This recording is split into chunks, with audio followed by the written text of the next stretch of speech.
Hey everybody, Mixtape Archive here. Happy New Year. I hope everyone is doing well.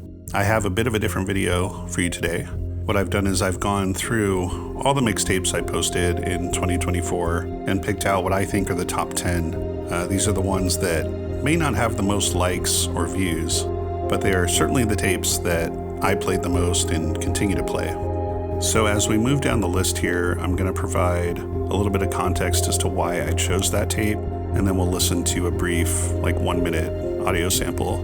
If you'd like to revisit these tapes when the video's over, I've gone ahead and created a playlist for you called Top 10 Mixtapes 2024. It'll make it really easy for you to find all these and revisit them if you'd like. So before we begin, I want to give a number of shout outs, starting with this list of DJs here: Jeffy, Johnny Thin, Jason Blake, I don't know who that is, some small time LA DJ, I think. Marky Quirk, Mixelplix, N2O, and Tang all have contributed a number of tapes to the channel. Super hard to find stuff, so thank you all very much. We've also had a number of tape donations from this group of fine folks that I would like to call out: Aaron, Alexi, Bill, Brian, Christian, Cosmic Seeds, Dan C, Dan J, Gary, Haig, Kelly, Keith, Chris, Marcus, Max, Michael, Nate, Sean, Steve, and Wayne. Thank you very much for your tape donations. These are ridiculously hard to find tapes, so it is very, very helpful. Thank you. And a final shout out to Berkey, Greg, Jay, Jamie, Josh McClintock, Luna Daisy, Mr. Chatterboodam, OM, One Piece, and Rents. You all have really helped create a community on this channel, whether it's spending your time commenting with track IDs or joining the listening parties we have Saturday mornings. There's no community here without you guys, so thank you so much. So this first tape is from 1992 by two early San Diego DJs. And what's interesting about this tape is one of them mixed the entire tape, and when we came back through and overdubbed silly kind of sound effects and samples, it was a really creative and trippy experience. I hadn't heard a lot of the records on here, and I started digging for them, and when they didn't sound like what they sounded like on the tape, I hit up one of the DJs, and he's the one who told me, oh yeah, man, we went through and added samples and whatnot. And I thought, hey, for the time, that was pretty darn creative.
So this next one is from an early San Francisco DJ and producer who happens to also be a fellow preservationist. His tapes are extremely rare. I think I've only seen one or two others. I know he has more, but they're just super hard to find. Really love how high energy and flat out fun this mix is.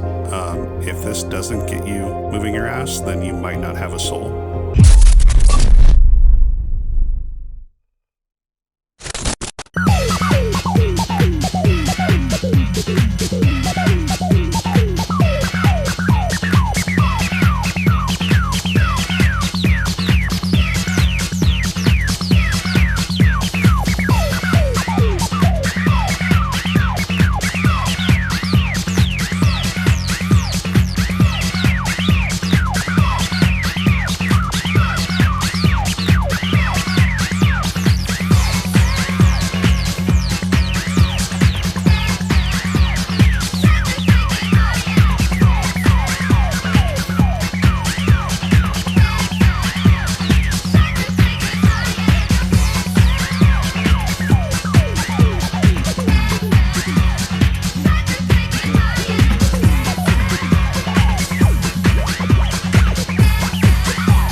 All right, moving on to tape 8, which is from 1993, mixed by a very beloved Southern California DJ.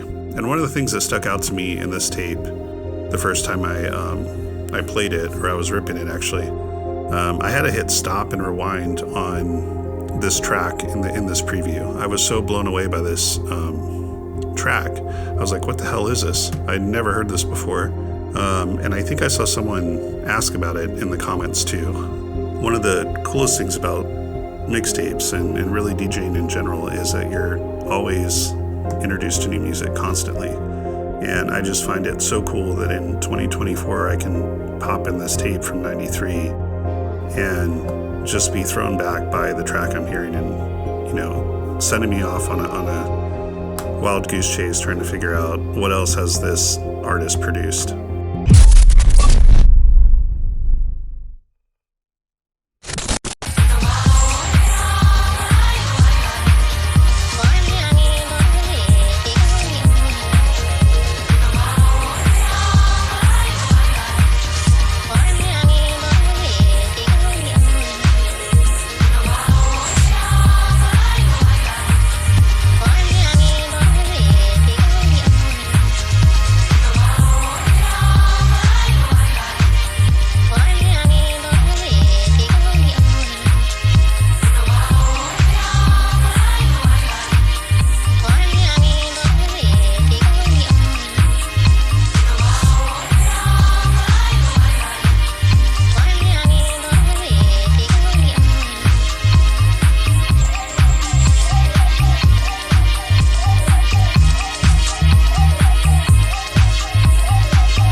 Shifting gears a little bit away from techno for tape 7 is a tape that is really near and dear to my heart.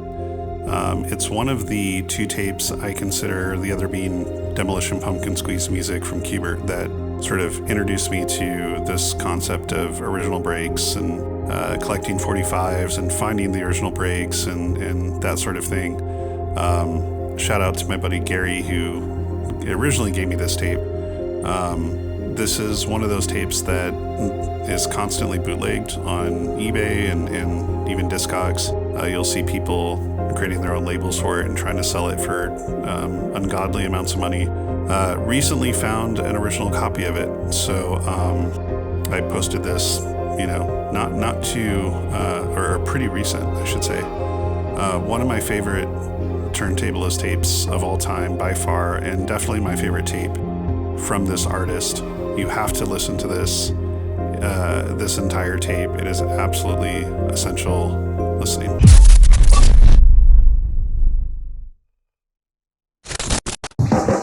Like a sound you hear that lingers in your ear, but you can't forget from sundown to sunset. Nah, nah.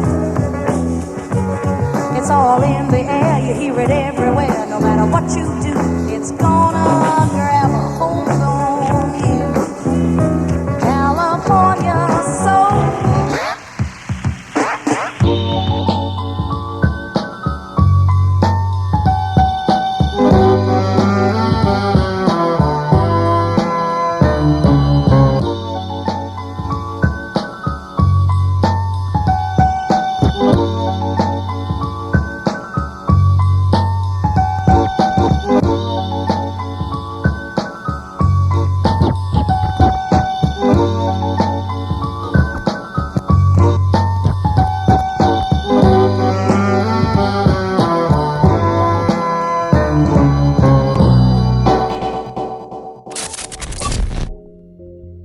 Tape 6 comes to us from an absolute San Diego legend.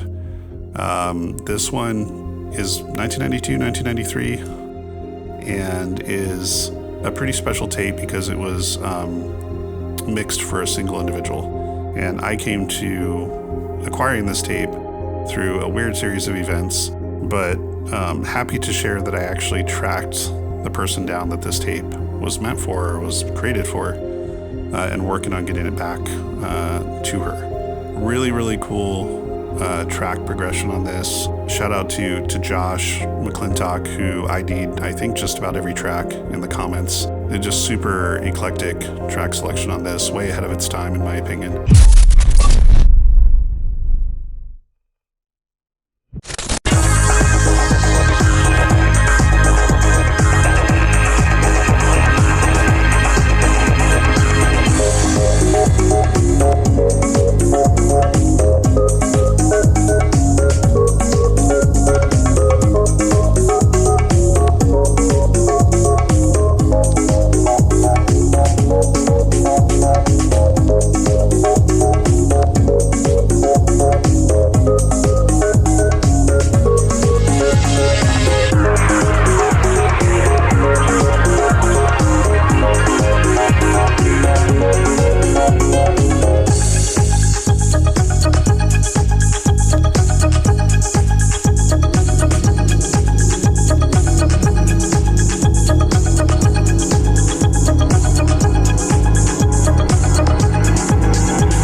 Okay, moving on to tape 5. It is coming from an iconic Southern California DJ. Fun story about this tape is the very first time I went to Dr. Freecloud's, I think I was about 15. A buddy of mine drove me there. I bought, I believe, Lovecore 3. He bought this tape. I had never heard a sound like this before. I had heard hardcore, house, and all that stuff. I'd never heard this sound, and I fell in love like sort of straight away. So much so that I would beg this DJ for a track listing, because there was no track listing on the J card, over and over and over, and they finally caved. Actually sent me a fax, if you remember what those were. Faxed me a freaking track listing. I still have the fax to this day. Track list is on Discogs and everything now, but just funny story about persistence, I guess. So yeah, this is a super influential tape for me. One of my favorite tapes in my entire collection.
All right, down to our final 4 here.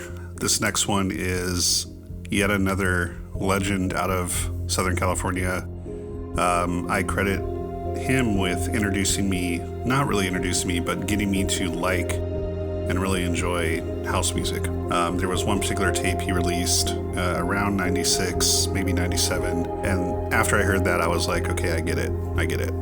So this tape, he uses a lot of those same records from that initial tape in this set. And this set happens to be a live set at a really iconic LA venue. This is also a relatively recent tape that I posted, but it has not left rotation in my car since I ripped it. I love this mix.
Tape number 3 may be my favorite find from a collector standpoint in 2024. This is a 3.5-hour radio broadcast from my favorite label in all of techno music, let alone hardcore techno. I own just about everything that this label has ever done, and am still trying to search for the ultra rare stuff that no one can find.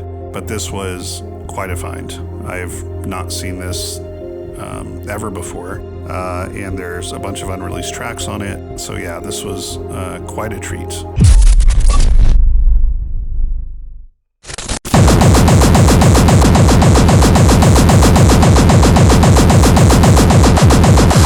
Pepsi gives me the chance to be myself.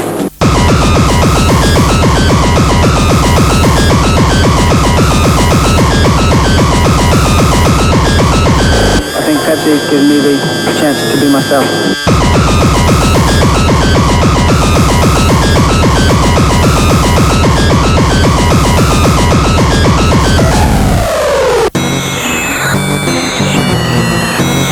This is a lamb. This is a pig. This is a chicken. Pig. Chicken. Pig. Chicken. Pig. Lamb. These are some of the animals that God put on the earth. Hey, here's an idea. Let's eat them.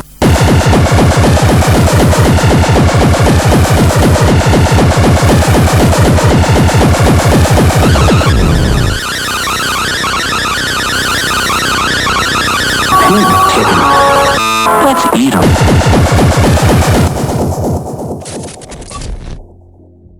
All right, down to the last two. If you've stuck around this far, especially after tape number 3, if you're not a hardcore head, thank you.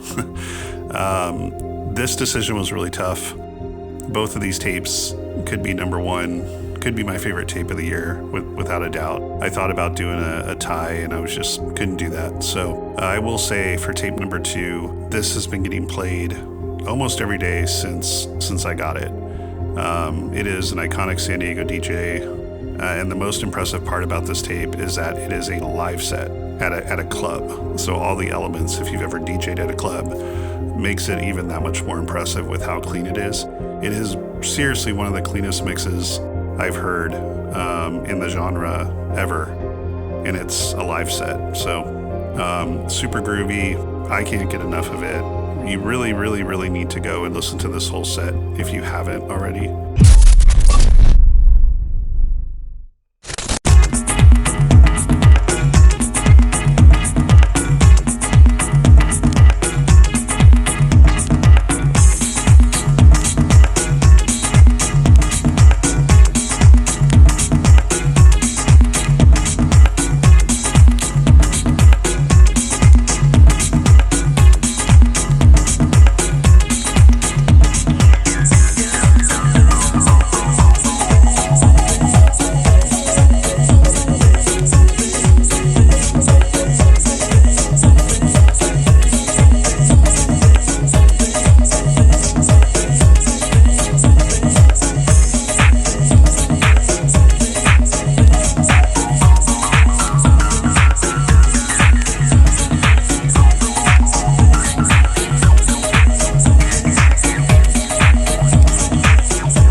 All right, everybody, here we are, my favorite mixtape of 2024. And I knew coming into this that it was going to be between either the Mark tape or this tape.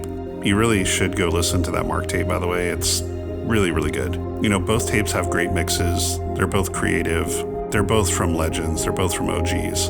Ultimately, why I decided on this tape was, you know, this was one of the tapes that premiered on the Saturday live streams. And by then I had done like a handful of live streams, so things were starting to kind of pick up a little bit. But this was like the tape that when I was kind of looking back on the chat, I really started to see a sense of community being built. There was people in there that were talking to old friends of theirs that they hadn't talked to in a long time. I was seeing people in there that I hadn't talked to in a long time. We had, DJs in there. We had Ken from Pure Acid Mixtapes in there. It was just a really cool kind of coming together around this tape and enjoying it. The DJ that did this tape was in the chat answering questions. Yeah, so just overall, that's kind of what pushed this one ahead a little bit. So that being said, this has been quite a fun little experiment. I've never done a video like this on the channel. I usually just post tapes. So let me know what you think. Let me know what your favorite tape of 2024 was if you feel so compelled to do so. I'd be curious.